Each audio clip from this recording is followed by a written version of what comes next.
यदि तुम वरदान स्वरूप मुझसे वचन मांगना चाहते हो तो उचित है, कहो, मैं तुम्हें वचन देता हूँ। यदि आप मेरी भक्ति का आदर करते हैं तो जाइए और प्रभु श्री राम की अवहेलना करने वाले गणेश से युद्ध कर उसका वध कर दीजिए। तुझे मेरे क्रोध से कोई नहीं बचा सकता है। तेरे इस अपराध का दंड सिर्फ और सिर्फ मृत्यु हो सकती है। समस्त सृष्टि में हाहाकार मच गया। तब श्री गणेश जी ने हनुमान जी को अपनी सूंड में जकड़ लिया और हनुमान जी ने गणेश जी को अपनी पूंछ में जकड़ लिया। दोनों ही एक दूसरे के बंधन में बंध गए, जिन्हें काम पर विजय प्राप्त है। इसीलिए केवल महादेव ही थे जो उसका अंत कर सकते थे।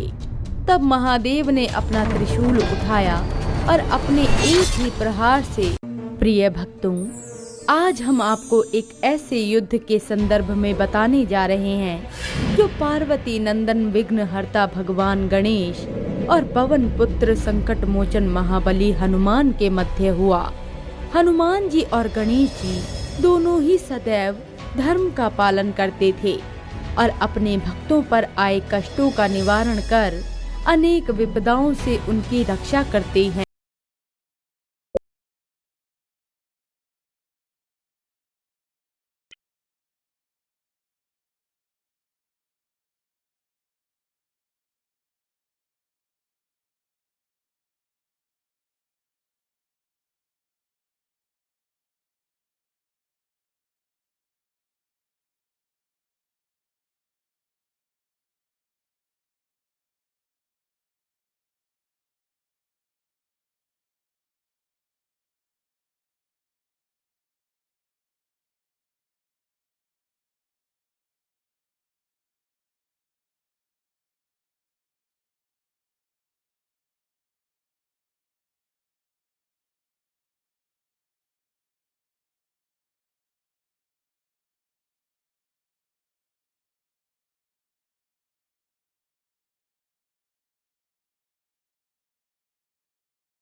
गणेश का वध होगा।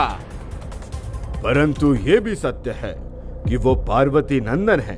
उससे युद्ध करना कोई सरल कार्य नहीं है। ऐसा क्या मार्ग है जिससे मैं उसका वध कर सकूं?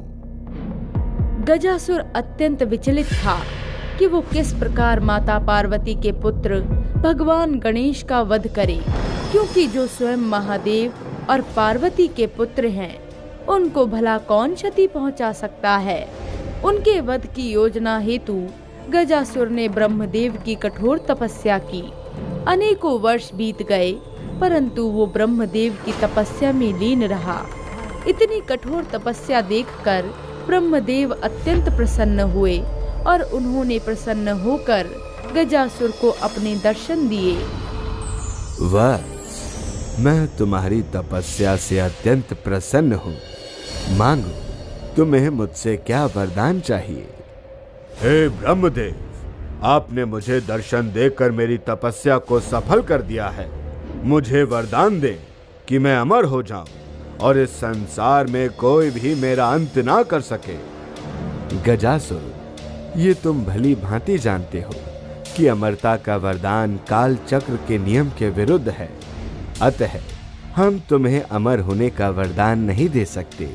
अपितु तुम इसके अतिरिक्त हमसे कोई और वरदान मांगो, हम तुम्हें वह वरदान अवश्य प्रदान करेंगे। यदि ब्रह्मदेव मुझे अमरता का वरदान प्रदान नहीं कर सकते हैं तो मुझे कोई ऐसा वरदान मांगना होगा जो स्वतः होना संभव ना हो।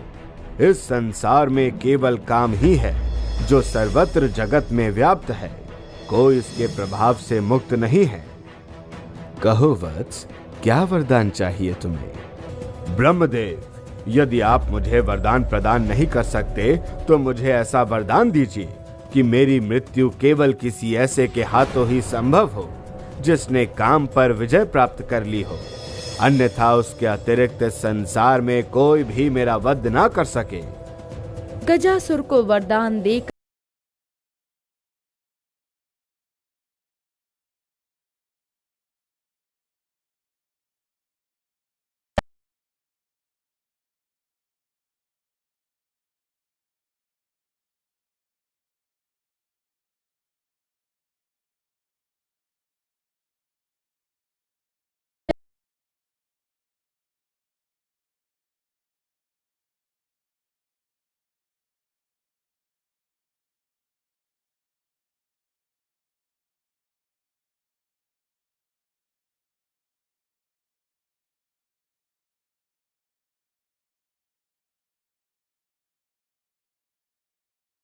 सुनकर तो मेरा हृदय पुलकित हो गया।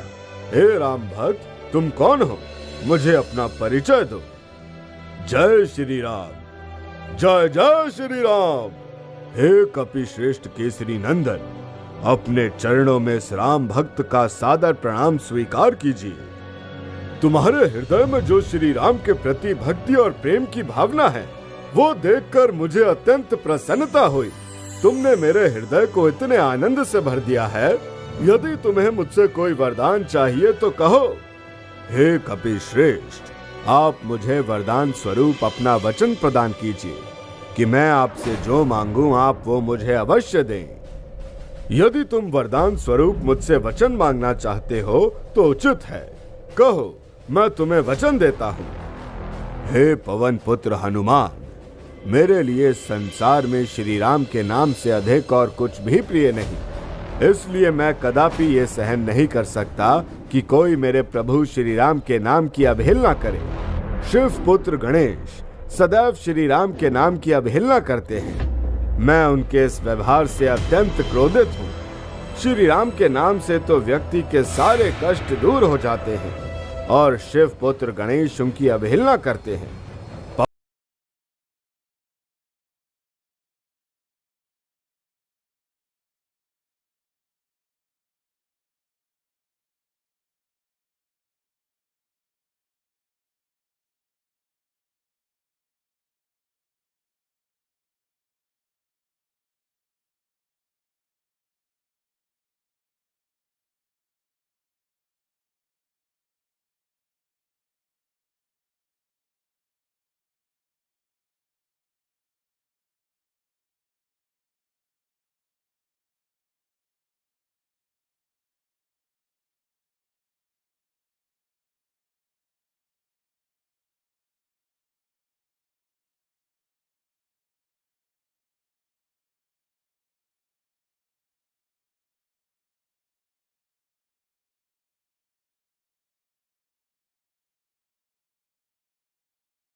युद्ध के लिए ललकारा।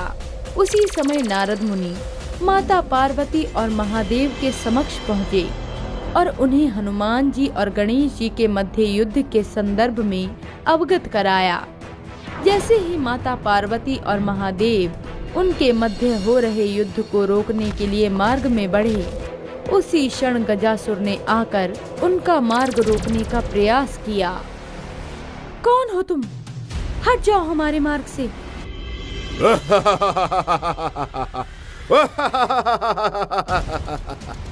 कदापि नहीं, मैं तुम्हारे मार्ग से कदापि नहीं हटूंगा। जिस प्रकार तुम्हारे कारण मैं सदैव अपने पिता के प्रेम से वंचित रहा, उसी प्रकार तुम भी अपने पुत्र के लिए तड़पोगी। मैं उसी महापराक्रमी महिषासुर का पुत्र हूँ जिसे तुमने मेरे जन्म से पूर्व ही मृत्यु के घाट उतार दिया था। ये तुम किस प्रकार के वचन कह रहे हो दुष्ट? तुम्हारे पिता के कुकर्मों ने उसे मृत्यु दंड दिलाया है और आज तुम भी उसी मार्ग पर चल रहे हो। ये स्मरण रखो कि बुराई का अंत सदैव बुरा ही होता है, इसीलिए हट जाओ हमारे मार्ग से। जब गजासुर माता पार्वती के समझाने के पश्चात भी नहीं समझता तो महादेव उस पर अत्यंत क्रोधित हो उठते हैं। वहीं दूसरी ओर हनुमान जी अपना पंचमुखी रूप धारण कर गणेश जी से युद्ध करने लगते हैं। दोनों ही महाशक्तिशाली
में केवल महादेव ही हैं जिन्हें काम पर विजय प्राप्त है। इसीलिए केवल महादेव ही थे जो उसका अंत कर सकते थे। तब महादेव ने अपना त्रिशूल उठाया और अपने एक ही प्रहार से गजासुर के प्राण भर लिए। परंतु इस क्षण तक भी गणेश जी और हनुमान जी उसी अवस्था में एक दूसरे के साथ बंधे हुए थे। तब उन्हें समझाने हेतु माता पार्वती और महादेव उनके समक्ष जा पहुँचे। पुत्र गणेश, पुत्र हनुमान, आप दोनों के मध्य ये किस प्रकार का मतभेद है? गजासुर ने छल करके आप दोनों के मध्य इस युद्ध को करवाया है और अपने इन्हीं पाप कर्मों के कारण वो दुष्ट महादेव के हाथों मृत्यु को प्राप्त हुआ। पुत्र गणेश, आप अपने पिता महादेव के परम भक्त हैं और पुत्र हनुमान, आप मर्यादा पुरुषोत्तम राम के परम भक्त हैं। परंतु आप दोनों मुझे बताइए, क्या श्री राम और महादेव एक दूसरे से भिन्न हैं?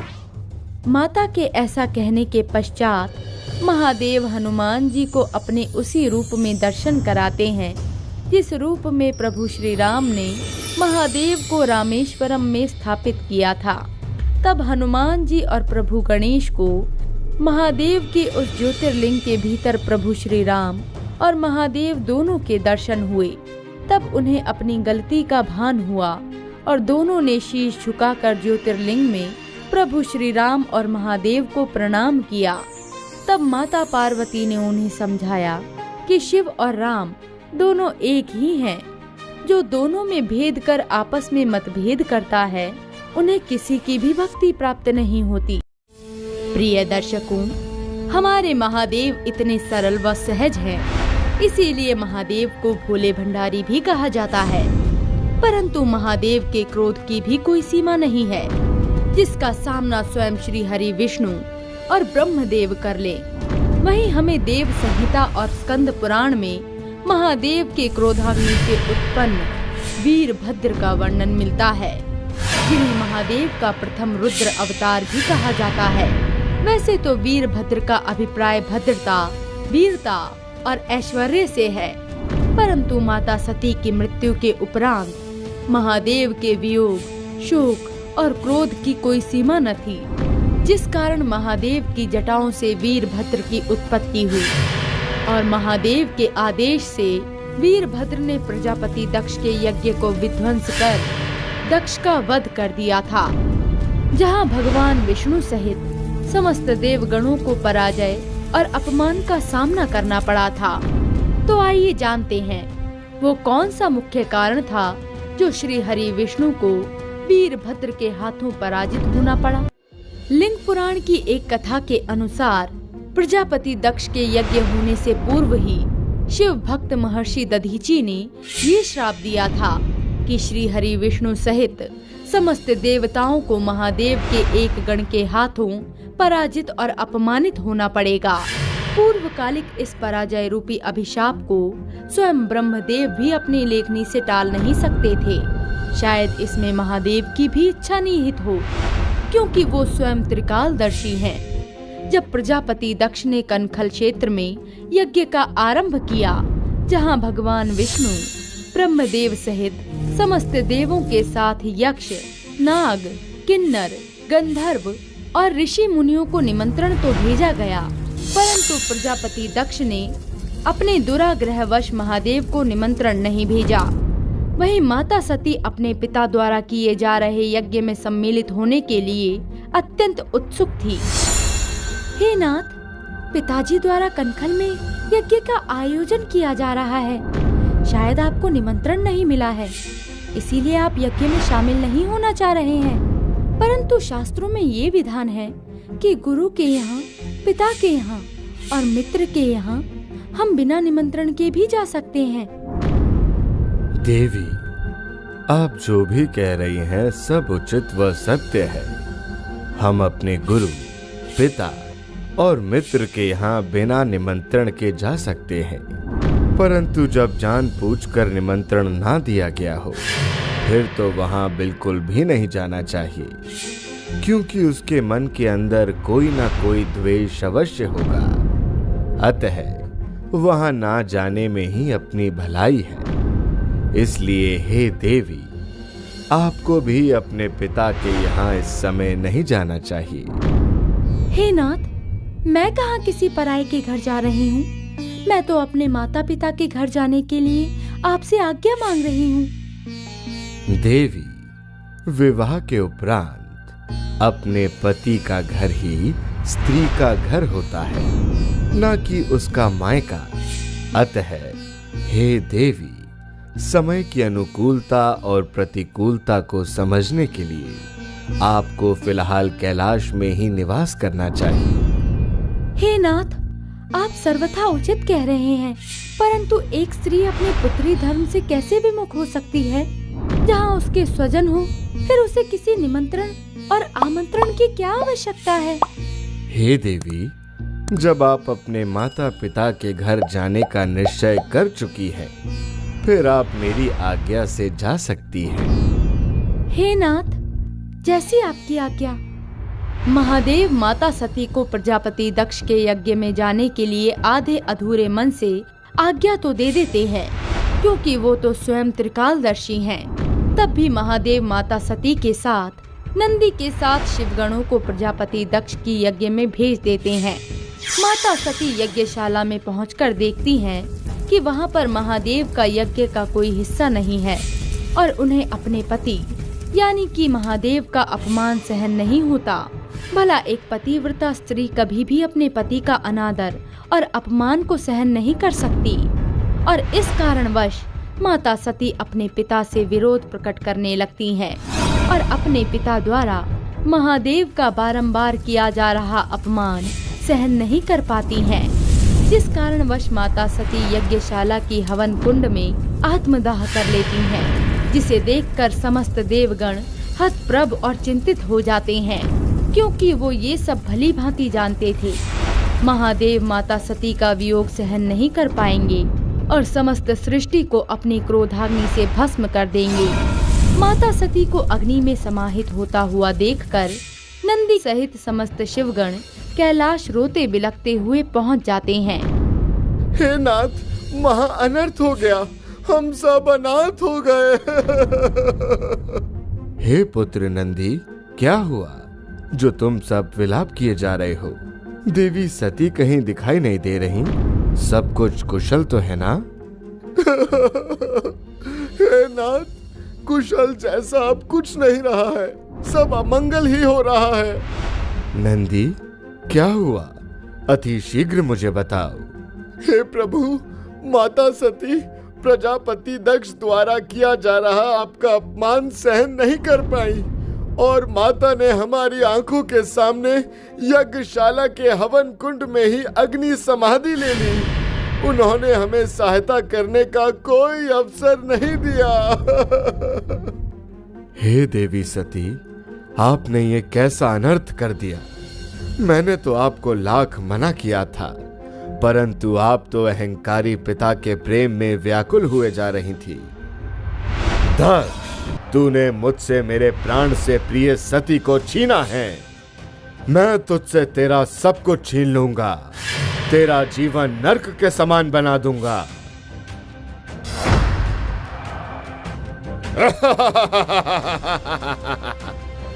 हे महादेव, मेरे लिए क्या आदेश है?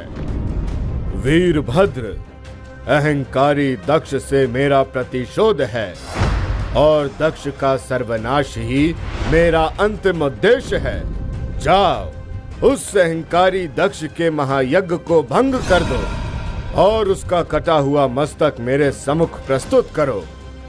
जो भी तुम्हारे मार्ग में बाधा उत्पन्न करे, उसका भी तुम अंत कर देना।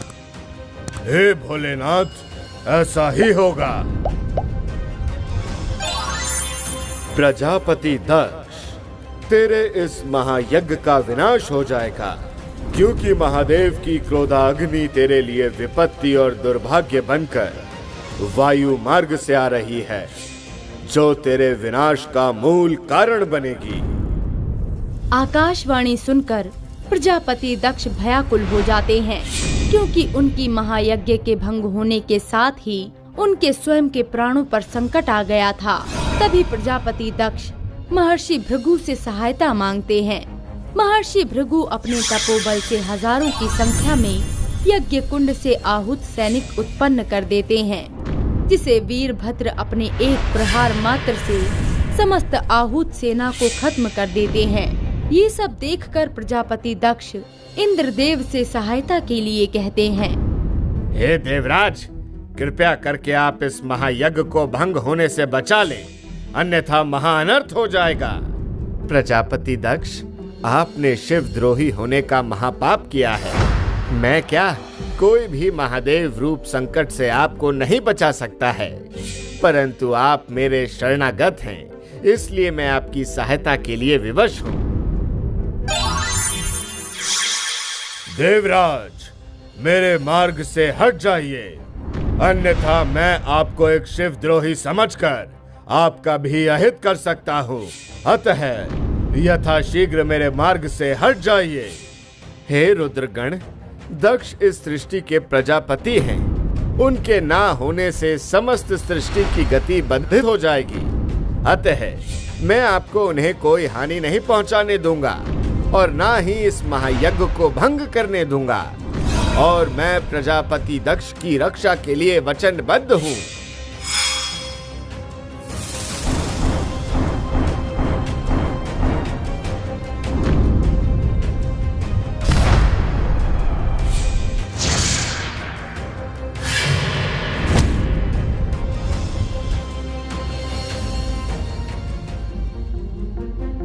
प्रजापति दक्ष इंद्रदेव को वीरभद्र से पराजित हुआ देखकर अपने पिता ब्रह्मा से सहायता मांगते हैं।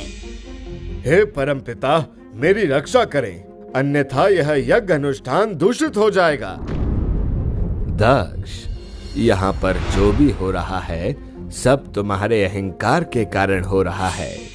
मैं तुम्हारा पिता तो अवश्य हूँ, परंतु मैं शिवद्रोही कदापि नहीं हूँ, और ना ही तुम्हारे इस पाप में मुझे शिवद्रोही बनना है।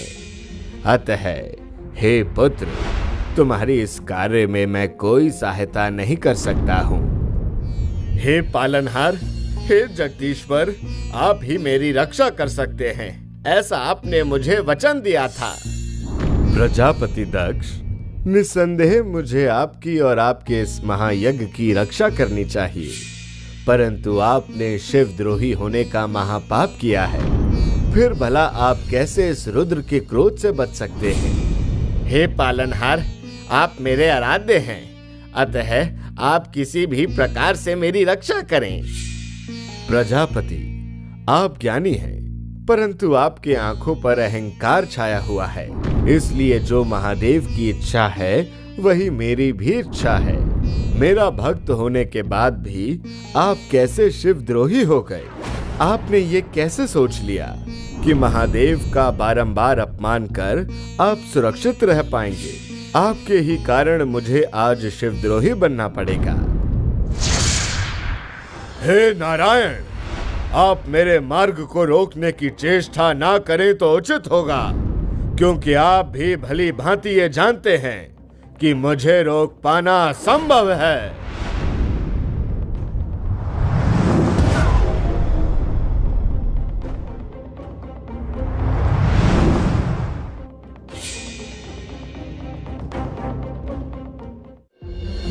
भगवान विष्णु भक्त परायण होने के कारण प्रजापति दक्ष की रक्षा के लिए संकल्पित थे, परंतु महर्षि दधीचि का श्राप भी मुख्य कारण था, जो आज भगवान विष्णु सहित समस्त देवगण को रुद्र अवतार के सम्मुख पराजित और अपमानित होना पड़ा।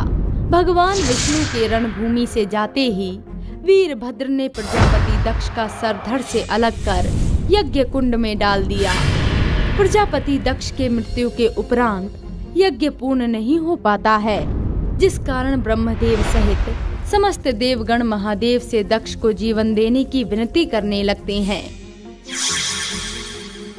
जिस कारण महादेव प्रजापति दक्ष के कटे हुए धड़ के ऊपर एक बकरे का सर जोड़कर पुनः जीवित कर देते हैं। इस प्रकार अहंकारी दक्ष के दंभ का अंत तो होता ही है, साथ में महर्षि दधीचि का श्राप भी सत्य सिद्ध हो जाता है। मित्रों, हमें कभी भी अपने पद और शक्ति के मद में किसी का अपमान और उपहास नहीं करना चाहिए, क्योंकि ऐसे कार्यों का परिणाम बहुत कष्टकारी होता है। प्रिय दर्शकों, सतयुग में जय और विजय नाम के दो विष्णु भक्त वैकुंठ धाम के मुख्य द्वारपाल हुआ करते थे। संयोगवश एक दिन सनकादिक ऋषि कुमार अपने आराध्य देव भगवान विष्णु के दर्शन करने की इच्छा से वैकुंठ धाम आ गए, परंतु उन्हें जय और विजय द्वारा प्रवेश द्वार पर रोक दिया जाता है। बार बार अनुरोध करने के बाद भी जय और विजय ने चारों भाइयों को अनुमति देने से इनकार कर दिया, जिस कारण वो क्रोधित होकर जय और विजय को श्राप दे देते हैं कि वो दोनों तीनों युगों में 3 बार दानव, असुर और मानव के रूप में जन्म लेकर अपने इस अपराध का कष्ट भोगेंगे। फलस्वरूप जय विजय का जन्म सतयुग में हिरण्यकश्यप और हिरण्याक्ष के रूप में, त्रेता युग में रावण और कुंभकर्ण के रूप में हुआ, और वहीं द्वापर युग में जय और विजय का जन्म शिशुपाल और दंतवक्र के रूप में हुआ था, जिसका अंत श्री हरि के अवतार श्री कृष्ण द्वारा किया जाता है। आइए जानते हैं क्या पौराणिक कथा है शिशुपाल और दंतवक्र के वध की। प्रिय भक्तों, ऐसी ही धार्मिक व रोचक कथाओं के लिए हमारे चैनल को सब्सक्राइब करें और साथ ही साथ बेल आइकन को भी प्रेस करें, जिससे हमारी वीडियोस आप तक पहुंचती रहे। अगर वीडियो अच्छी लगे तो इसे लाइक करें।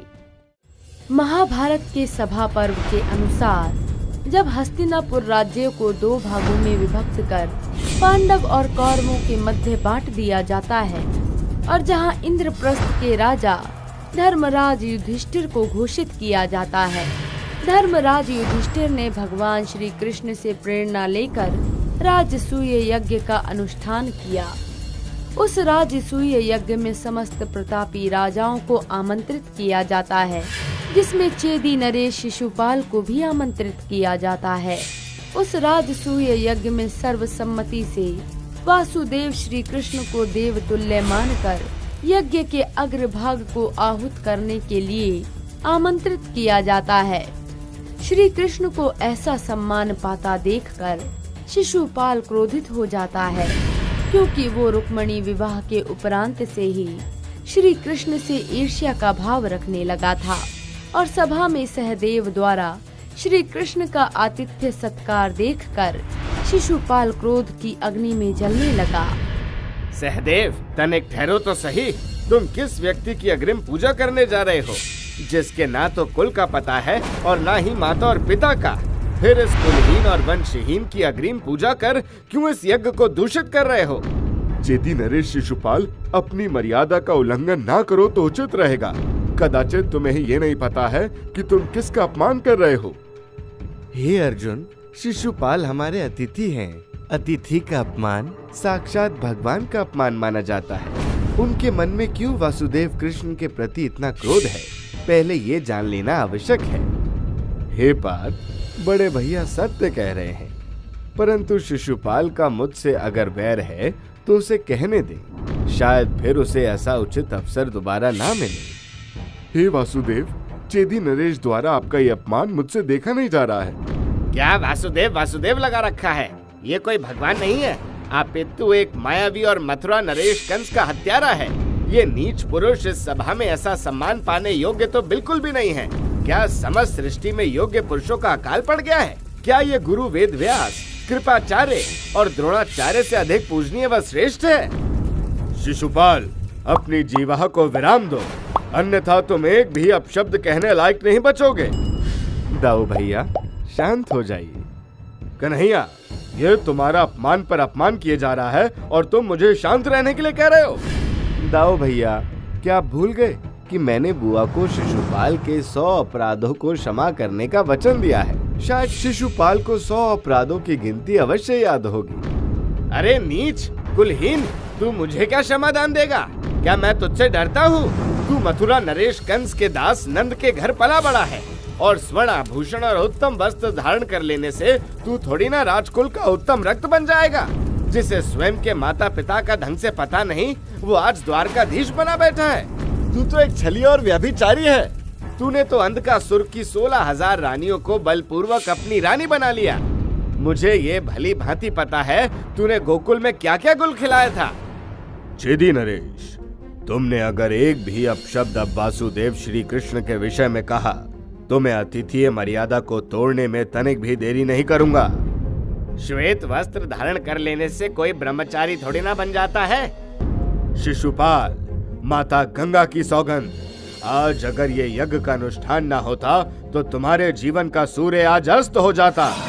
हे पितामह, चेदी नरेश आपका अपमान नहीं कर रहा है, अपितु ये अपने अहंकार के वशीभूत होकर केवल मुझे ही अपमानित करना चाह रहा है। रे ग्वाले, तूने सत्य कहा है।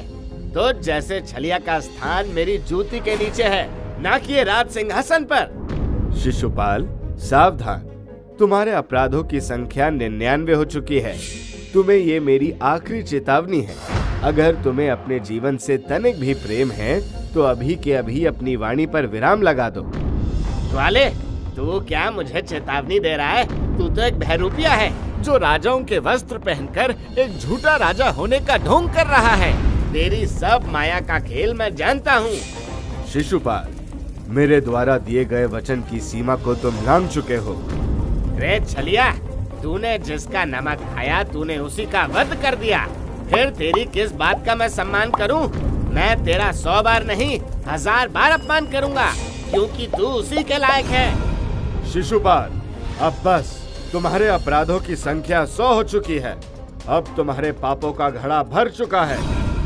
ऐसा कहते ही भगवान श्री कृष्ण अपने सुदर्शन चक्र का आवाहन कर इंद्रप्रस्थ की भरी सभा में शिशुपाल का अंत कर देते हैं। प्रिय दर्शकों, शिशुपाल वासुदेव की बहन सुतसुभा और चेदी के राजा दमघोष का पुत्र था। इस तरह से वो श्री कृष्ण का भाई था।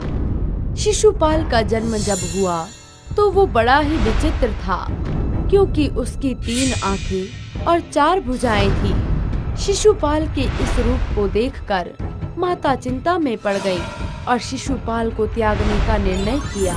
लेकिन तभी आकाशवाणी हुई कि बच्चे का त्याग ना करें। जब सही समय आएगा तो इस बच्चे की अतिरिक्त आंख और हाथ गायब हो जाएंगे। लेकिन इसके साथ ही ये भी आकाशवाणी हुई कि जिस व्यक्ति की गोद में बैठने के बाद इस बच्चे की आंख और हाथ गायब होंगे, वही व्यक्ति इसका काल बनेगा। एक दिन जब भगवान श्री कृष्ण अपनी बुआ के घर आए तो श्री कृष्ण के मन में बाल शिशुपाल के विचित्र रूप को देखकर स्नेह जागा।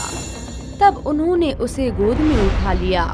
गोद में उठाते ही शिशुपाल की अतिरिक्त आंख और हाथ गायब हो गए। ये देखकर शिशुपाल के माता पिता को आकाशवाणी याद आ गई और वो बहुत भयभीत हो गए। तब श्री कृष्ण ने अपनी बुआ को वचन दिया कि मैं शिशुपाल के कुल 100 अपराध को क्षमा करूंगा, उसके उपरांत ही उसका अंत कर दूंगा। प्रिय दर्शकों, आप ये भली भांति जानते हैं कि शिशुपाल भगवान विष्णु का पार्षद जय था, जिसका वध भगवान श्री कृष्ण द्वारा किया जाता है। वहीं भगवान विष्णु का एक अन्य दूसरा पार्षद विजय था, जो महाभारत कथा के अनुसार श्रुत देवी और करुषाधिपति वृद्ध शर्मा का पुत्र था, जिसका नाम दंतवक्र था, क्योंकि उसके सभी दंत बड़े ही विचित्र आकार के थे और वो शिशुपाल का परम मित्र भी था। जब उसे ये ज्ञात हुआ कि श्री कृष्ण ने शिशुपाल का वध कर दिया, जिस कारण उसके क्रोध की कोई सीमा न रही, वो श्री कृष्ण से शिशुपाल की मृत्यु का बदला लेने के लिए द्वारिका पहुंच जाता है और श्री कृष्ण को गदा युद्ध की चुनौती देने लगता है। मायावी कृष्ण, तूने जिस प्रकार मेरे मित्र का वध किया है, उसी प्रकार मैं अपनी गदा के एक प्रहार मात्र से तुझे यमलोक भेज दूंगा। है साहस तो मुझसे गदा युद्ध करो।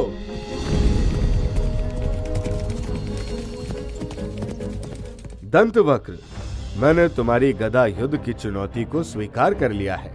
अगर कोई अन्य इच्छा है तो वो भी बता दो। जिसके बाद दोनों के मध्य गदा युद्ध होने लगता है। तभी दंतवक्र प्रतिशोध की अग्नि के वशीभूत होकर श्री कृष्ण के सीने पर एक महाभयंकर प्रहार करता है, परंतु श्री कृष्ण एक अटल पर्वत की भांति खड़े रहते हैं। दंतवक्र के गदा प्रहार से जब श्री कृष्ण का कुछ भी अहित नहीं हो पाता, तो वो अपनी समस्त शक्तियों को पुनः एकत्रित कर अपनी गदा से भयंकर प्रहार करने ही वाला होता है। तभी श्री कृष्ण एक महाभयंकर गदा प्रहार दंतवक्र पर करते हैं, जिससे दंतवक्र की गदा दूर जा गिरती है, जिसके बाद भगवान श्री कृष्ण उसका अंत कर देते हैं।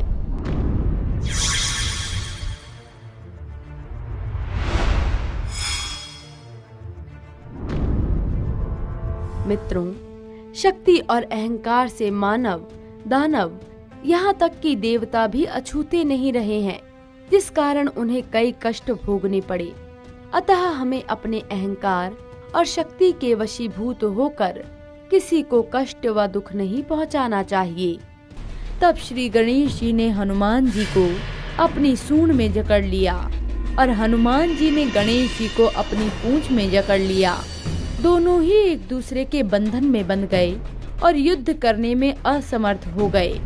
वहीं दूसरी ओर महादेव गजासुर की मृत्यु के रूप में उसके समक्ष खड़े थे, क्योंकि गजासुर को ब्रह्मदेव द्वारा मिले वरदान के अनुसार केवल कोई ऐसा ही मृत्यु दे सकता था जिसने काम पर अपनी विजय प्राप्त की हो, और इस संसार में केवल महादेव ही हैं जिन्हें काम पर विजय प्राप्त है। इसीलिए केवल महादेव ही थे जो उसका अंत कर सकते थे। तब महादेव ने अपना त्रिशूल उठाया और अपने एक ही प्रहार से गजासुर के प्राण भर लिए। परंतु इस क्षण तक भी गणेश जी और हनुमान जी उसी अवस्था में एक दूसरे के साथ बंधे हुए थे। तब उन्हें समझाने हेतु माता पार्वती और महादेव उनके समक्ष जा पहुँचे। पुत्र गणेश, पुत्र हनुमान, आप दोनों के मध्य ये किस प्रकार का मतभेद है? गजासुर ने छल करके आप दोनों के मध्य इस युद्ध को करवाया है और अपने इन्हीं पाप कर्मों के कारण वो दुष्ट महादेव के हाथों मृत्यु को प्राप्त हुआ। पुत्र गणेश, आप अपने पिता महादेव के परम भक्त हैं और पुत्र हनुमान, आप मर्यादा पुरुषोत्तम राम के परम भक्त हैं। परंतु आप दोनों मुझे बताइए, क्या श्री राम और महादेव एक दूसरे से भिन्न हैं? माता के ऐसा कहने के पश्चात महादेव हनुमान जी को अपने उसी रूप में दर्शन कराते हैं जिस रूप में प्रभु श्री राम ने महादेव को रामेश्वरम में स्थापित किया था। तब हनुमान जी और प्रभु गणेश को महादेव के उस ज्योतिर्लिंग के भीतर प्रभु श्री राम और महादेव दोनों के दर्शन हुए। तब उन्हें अपनी गलती का भान हुआ और दोनों ने शीश झुकाकर ज्योतिर्लिंग में प्रभु श्री राम और महादेव को प्रणाम किया। तब माता पार्वती ने उन्हें समझाया कि शिव और राम दोनों एक ही हैं। जो दोनों में भेद कर आपस में मतभेद करता है, उन्हें किसी की भी भक्ति प्राप्त नहीं होती।